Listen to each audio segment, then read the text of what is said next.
General Bradley, I think that the welcome indicates how excited we all are to have you with us this morning. This is a very proud moment for me as a fellow Missourian. We have three guests that I should like to introduce to you this morning. The first is a distinguished writer, producer, the American films, who happens to be the partner of General Bradley, and I'd like you to welcome Mrs. Kitty Bueller Bradley.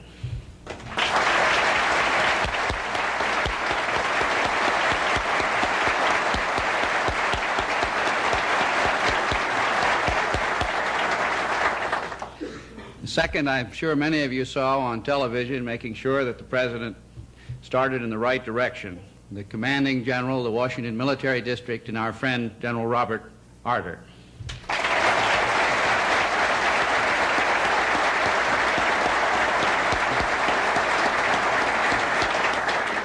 The third is a fellow Missourian involved in our work and with whom we have worked closely in the past, the commander of the Criminal Investigative Command of the United States Army, General Paul Timmerberg.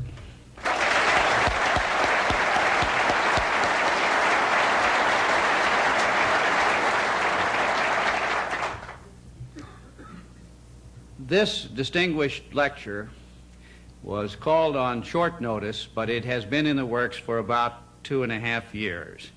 We have been trying to find a time on the General's travels and other responsibilities when it would be possible for him to join us. I didn't think it was going to be possible because of all of the demanding responsibilities that he has had during the inaugural exercises, from opening them to the Grand Marshal responsibilities. He's been intimately involved in all of them. But was with them Wednesday night, and the General and Mrs. Bradley said, give us a day to rest, and we want to come to the Bureau. So we're just so delighted to have you both with us. One of the responsibilities of the leaders of the Federal Bureau of Investigation, and you are the middle management and future leaders of this Bureau, is to demonstrate in your personal lives and attitudes and principles the quality of leadership. What better opportunity than to listen to someone who has commanded the largest fighting force in battle ever assembled under the American flag, over 1 million men, a soldier's general who cares about his men. I'd like to tell you a little something about General Bradley, although most of you who have studied history know him for the living history that he is. He was born in 1893 in Clark, Missouri. If I seem to be mentioning Missouri a few times, you'll understand. He was a graduate of West Point in the class of 1915, the class the stars fell on. More generals than in any class in the history of West Point, and he was the first to attain the rank of general. He was a major in World War I, and in World War II, you will recall that he succeeded General Patton, command of the Second Army in Africa, involved in the invasion of Italy and Sicily, commanded the ground forces of the United States in France, landing on D-Day with his troops. In June 6 will be 37 years since that memorable occasion. And I think it's interesting that the average age, Kitty Bradley, of the special agents today is 37. I think a great deal of water has gone over the dam in those 37 years, and many of you were not even around on June 6, 1944.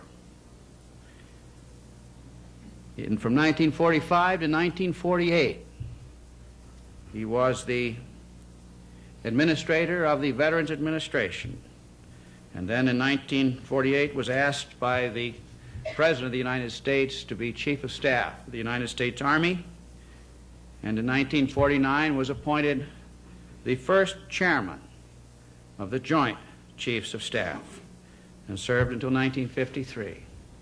In 1950, he was named General of the Army, the 5th general so honored in American history. The first was another Missourian, General John Pershing. In his swearing-in exercises on Capitol Hill, President Reagan asked us to look for the heroes of this country. We in the FBI know something about heroism and something about heroes. But I think all of us would agree that living today, there is no one in the United States who draws from us so much respect and who gives to us so much inspiration in terms of leadership and genuine heroism than the General of the Army who is here today and to whom I introduce you now. It's my pleasure and my privilege to give you the General of the Army, Omar N. Bradley. General Bradley.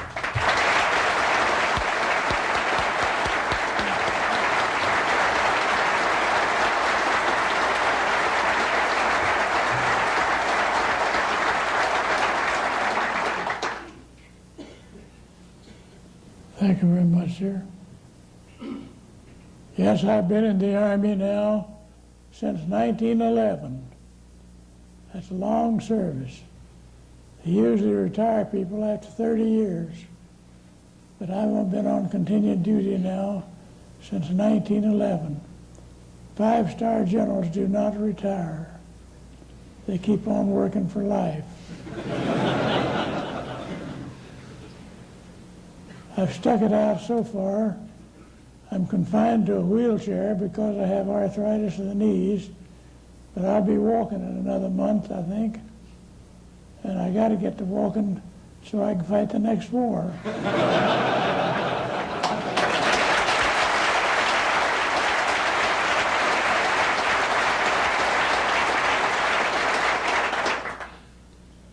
I like to walk the front line each day and see what's going on. I'll talk to you about 30 minutes, and then I'll answer questions for as long as your chief will let you. When I first joined, we had no selective service. It's all volunteer. Enlisted men got $12 a month. Sergeants got 18. Man that's an expert rifleman got $5 extra pay. I think that's a good thing because we want to learn to use our weapons. You do want to carry ammunition all the way to the Rhine and then miss with it.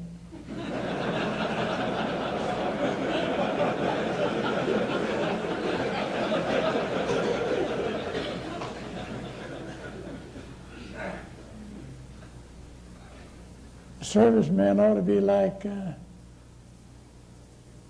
Mr. Ephraim Zimbalist, Jr., who played in the FBI picture. He never missed this pistol. I incidentally saw him last night. I played golf with him.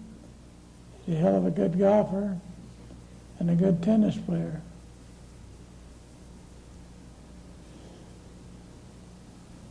I played on the baseball team at West Point for 3 years and a substitute on the football team for 1 year. Every member of the baseball team who stayed in the service until the war became a general. All the men who played against the Navy in football in 1914, except 2 who were sick, made general. So I think mass athletics is good for you.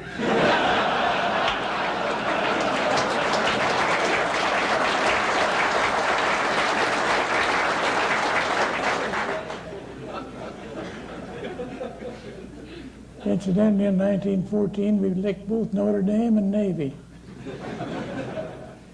We played 9 games and won them all. We won one of them after the final whistle blew. They scored a touchdown on us in the first quarter, failed to kick goal. We went through the whole game. When the final whistle blew, the ball was in the air. The enemy had kicked it. We caught it on our 25-yard line and ran it back for a touchdown. Sent our goal kicker in. He kicked the goal. We beat them 7-6.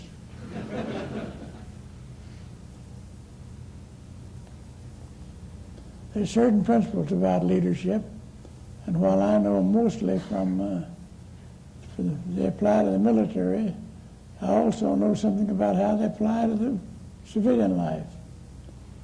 I was chairman of the board of Boulevard Watch Company for 15 years, and we had the manager had the president of the company who had no leadership. And 2 years after I left the company, it went bankrupt. So remember what I tell you is not applicable only to the military, it's applicable to civil life. The first principle I'll mention is mental and physical energy. I'll cite as an example General Sherman. I hope not too many of you are from Georgia.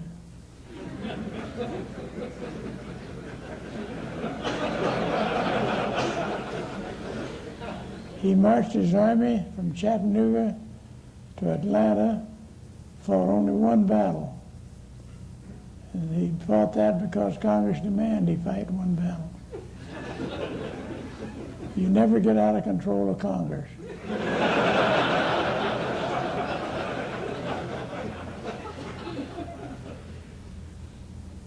Every night he rode over the battlefield, made a reconnaissance.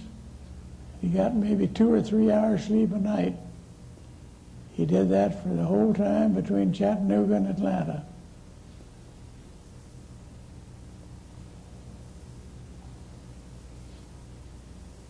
So remember, mental and physical energy. It applies to presidents of companies, chairmen of the board, and most anybody else. You never saw any lazy man that got very far.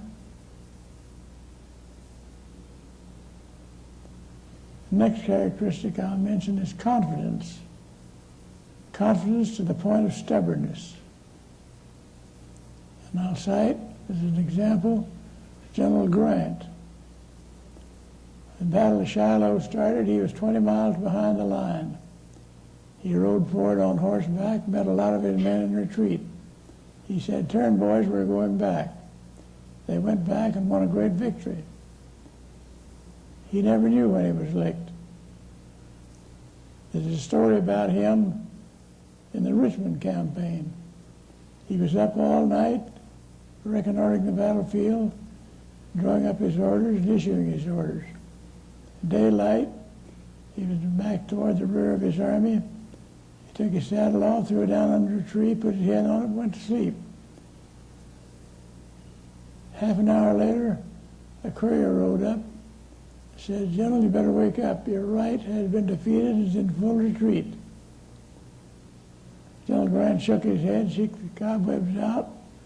It might have been because of drinking the night before, I don't know. He said, "It can't be so," and went back to sleep. And it wasn't so. He had confidence in his plan, confidence in his leaders, and he couldn't be disturbed.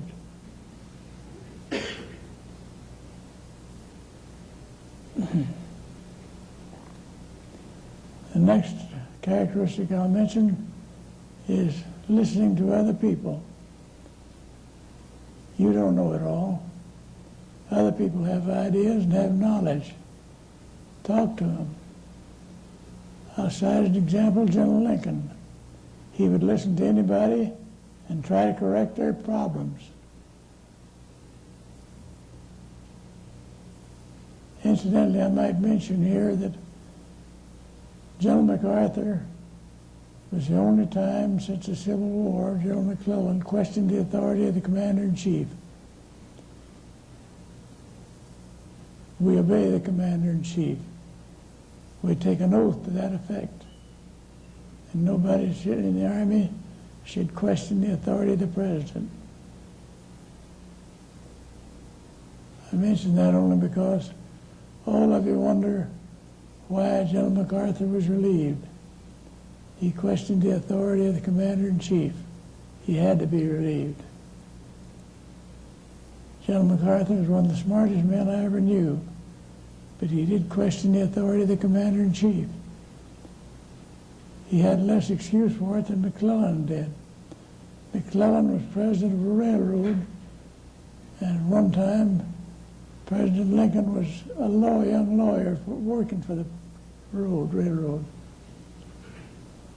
But come that as it may, we in the Army mustn't question the authority of the Commander-in-Chief.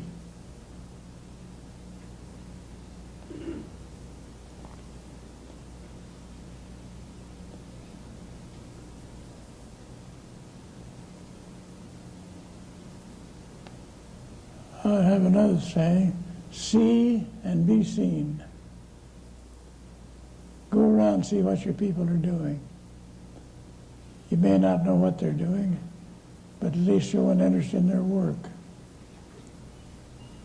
I was chairman of the board of Boulevard Watch Company for 15 years, and I used to try to go through the watch plant in the United States. We had another one in Switzerland, and see what the men are doing. I couldn't get my president of my company to do it. He said, I don't know what they're doing. I said, well, go around and show an interest in their work anyway, and let on like you know it.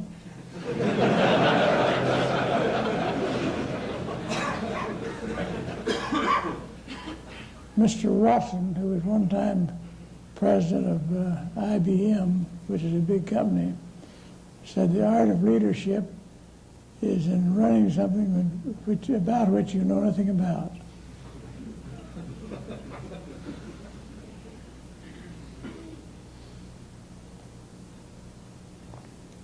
There's several other characteristics for generals and leaders, but I won't take the time to go through them. I think I've mentioned enough and the more important ones.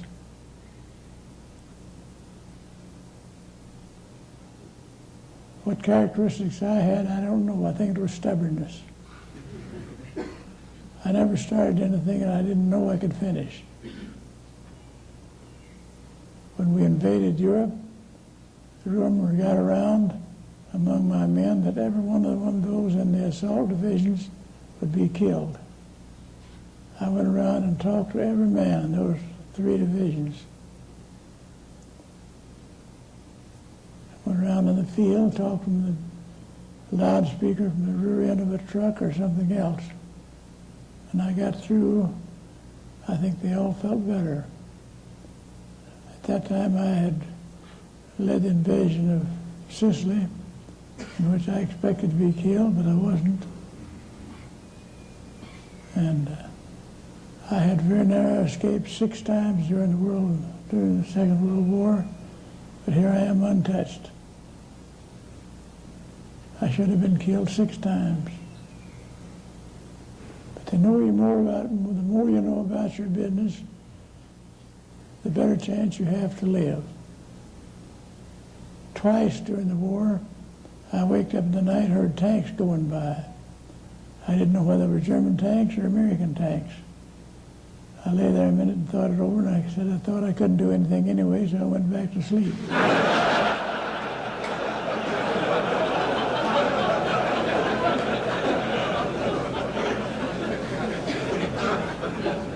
As it turned out, both times they were American tanks. So I didn't have anything to worry about. If it had been German tanks, we would have killed them all the next morning anyway.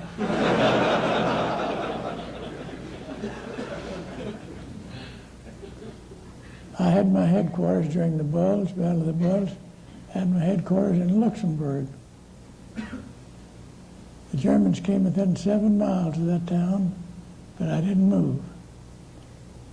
General Eisenhower suggested I move back to a safer place.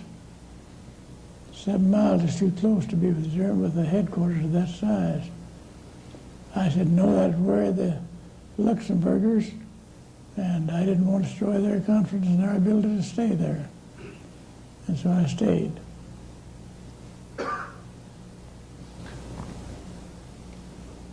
Have confidence in what you're doing. Have confidence in your plan and carry it through. Don't give up easily. Fight for it if you have to, but be stubborn about it. I think I've probably talked enough. I'll try to answer questions. If somebody would help me listen to them. Speak loud enough for me to hear you. I'll make sure that the general understands the question. John? General, I'd like to know how at the top command level, how much knowledge was there that we had broken the German code? I think the code name for it was Ultra. Is that true? I don't think I got all of that. Could you repeat it, please? John's question, General, was how much knowledge was there among the general officers of the fact that the German code had been broken, the Ultra code? Well, I think we all knew it. I was the only one that used it. One night we intercepted a message that the Germans were going to counterattack the town of Carentan in France at daylight with an armored division. All I had in Carentan was a 101st Airborne Division. They had very few anti-tank weapons. So I sent a message down to my corps commander to send a third of an armored division over there to reinforce them. Send it over during the night. He did. He sent a third of the 3rd Armored Division to Carentan. And when the Germans counterattacked the next morning, they found a third of an armored division plus the 101st Airborne. We licked them, drove them back 5 miles and established our front line 5 miles farther to the front.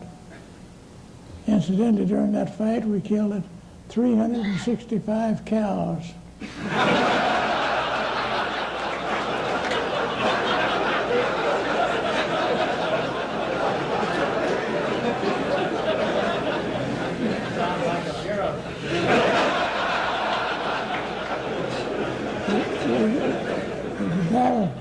The battle took place in the cheese country of France, and there were a lot of cattle, and they got in the way. General, what were your major areas of agreement or disagreement with Patton over the course of the war? Patton was a fighter. I don't know what would happen to him in peacetime, but he was a fighter. He was easy to handle if you knew how. On some occasions, I'd hear him coming about a mile away, blowing his horn. In those cases, when I knew what was coming, I'd get out a bunch of papers and put them on my desk in front of me, study them. He'd drive up in front and get out, come in, stomp up and down a few times, and come over and hit my table with his whip. And I'd look up and say, "Oh, George, you here?"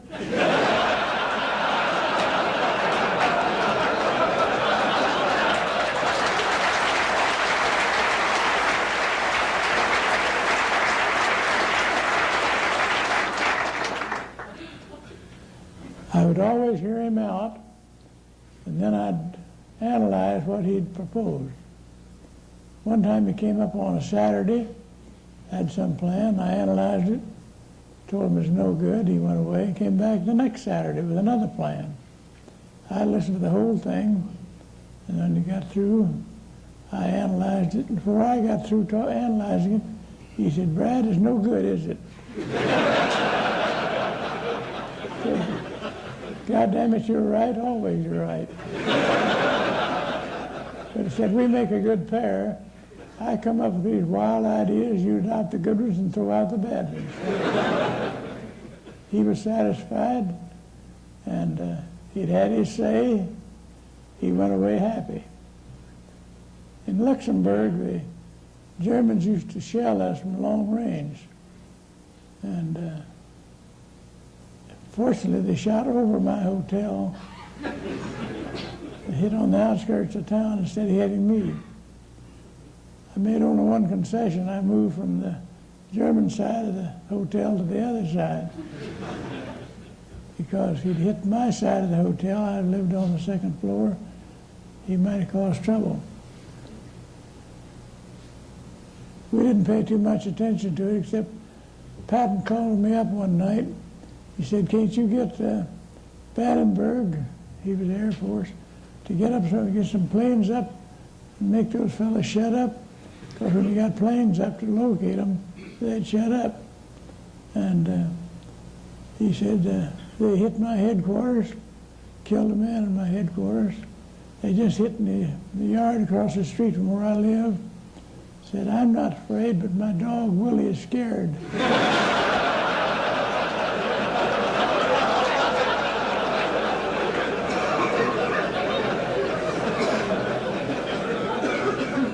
General, you characterized briefly General MacArthur, General Patton. How about General Montgomery?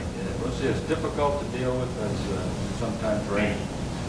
Fortunately, I didn't have to deal with Montgomery too much. He was under Ike. And Ike threatened to relieve him, and when he wrote the letter out asking Churchill to relieve him, Montgomery's chief of staff, General DeGangon, saw it and he said, "Please don't send that till I have a chance to talk to Monty." He went back and told Monty what was happening. Monty came to heel very quickly. But he was a hard man to handle. He wanted to command all the ground forces. And I finally told Ike I wouldn't serve under him. Ike said, "I thought you'd do anything I asked you to do." I said, "I will, except for that. I will not serve under Montgomery." And I said, "Patton will not either. I've talked to him."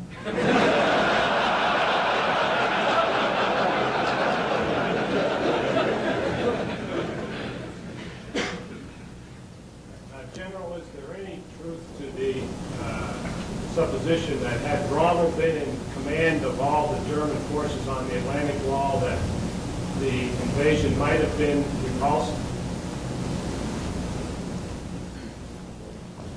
I don't think so. We were going to be successful. We told everybody it was not to mention the fact there's any chance of failure. Rumor got around among the assault divisions that every one of them would be killed.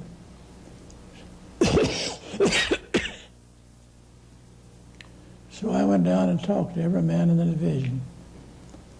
Going over on one of the boats, when the correspondent saw a sergeant reading a book, he said, "Sergeant, how can you be so calm about it?" He said, "Aren't you worried?" He said, "No, General Bradley told us it'd be all right, so why should I worry?" So the talks did have some effect, I guess. Yes. General, on a related question, how would you assess Field Marshal Rommel in terms of being a tactician? Wants you to assess General Field Marshal Rommel as a tactician. I think he was good. He commanded the sector that I landed in. He had done a lot to strengthen that sector. And in addition to the normal defenses of that sector, the day I hit Omaha Beach, I found the 352nd German Infantry Division maneuvering on the beach. That's what made it so hard. We fought until noon before we were successful. The other beaches went off very nicely. But Omaha Beach is particularly tough. It was, they had a tide there of 8 feet, and it was a quarter of a mile from low water mark to high water mark. And then back of that high water mark was a big, tall cliff we had to climb. I've been back there several times since, and I wondered at the fact that we could climb it, let alone when somebody was shooting at us.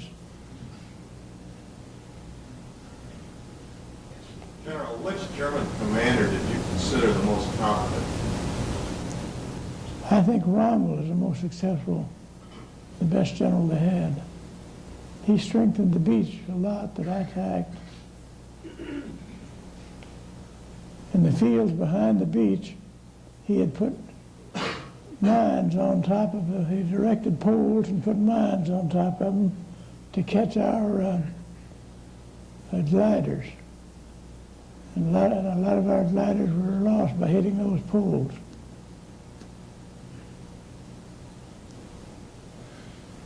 General, do you know why that General Alexander, who had been very successful in northern Africa and apparently had worked well with you and General Eisenhower, was not given a role in Overlord? No, I don't. He was a good commander. In North Africa, I was given command of a corps and put up against a fixed German position.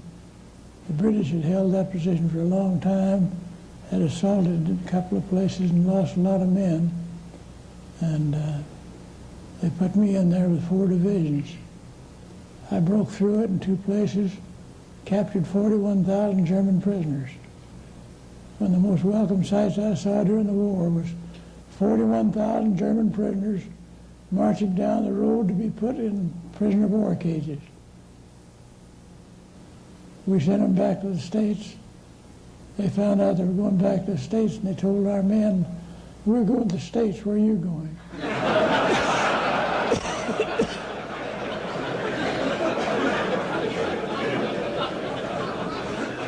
They had a pretty good answer. They said, "Berlin." We didn't go to Berlin. There's some question in your minds why we didn't. I got to the Elbe River and met the Russians there. I was about 90 miles from Berlin. I called me up one night and said, "Can you go to Berlin?" I said, "Yes." He said, "What do you think about it?" I said, "Well, it cost us, we figure, we have plans for it. We figure it'll cost us 100,000 men, and then we'll have to get out and turn it over to the Russians. Why should we do it?" I still think I was right. You don't give away 100,000 casualties easily. At least I didn't.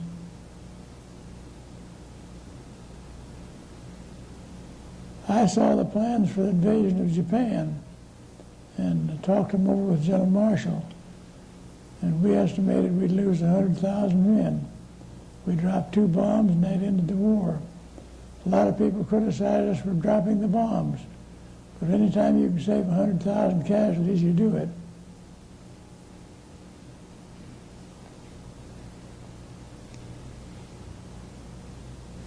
Any other questions? There's one back in the back. General, which was the most effective tactic employed by your armies in Europe? The most effective tactic employed by his armies during World War II in Europe? What is that?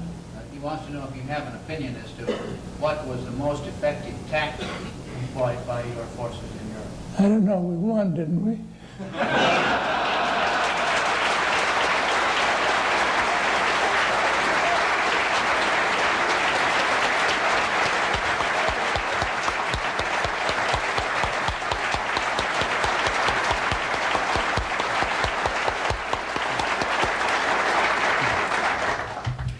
You have a question back there? I think he was just standing to salute the answer, General. Well, I think that's a tremendous answer to end on. It certainly is the essence of leadership. Is Ron Wetzel here? Will you come up, Ron? There he is.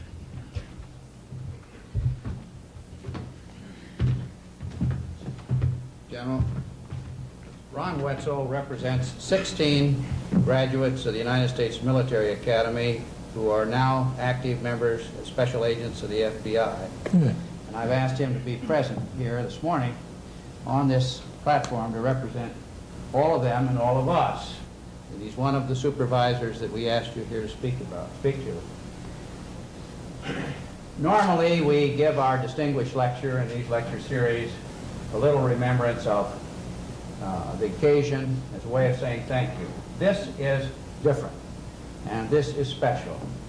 General Bradley, in the history of the Bureau, 13 of these presentations have been made, all to Presidents of the United States or Attorneys General. Duty, honor, and country epitomize the military academy.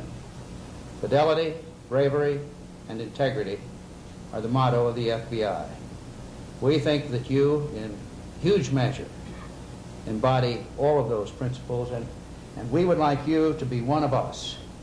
And therefore, it's my pleasure to present you with this award, or I don't know what you call it, what it is, but what it means is that we would like to make you an honorary special agent of the Federal Bureau of Investigation. Thank you very much. Special sir. Agent General Bradley.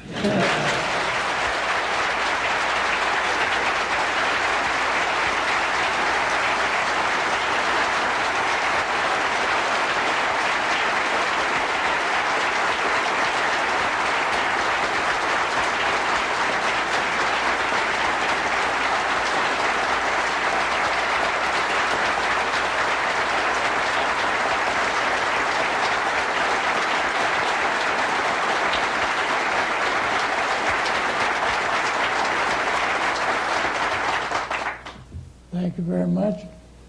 And if I can ever be of any help, I'm a pretty good pistol shot. In fact, I qualified as expert last time I shot. I don't know what we're going to do to follow this one. Thank you, General Bradley. You'll always remember today. And thank you very much.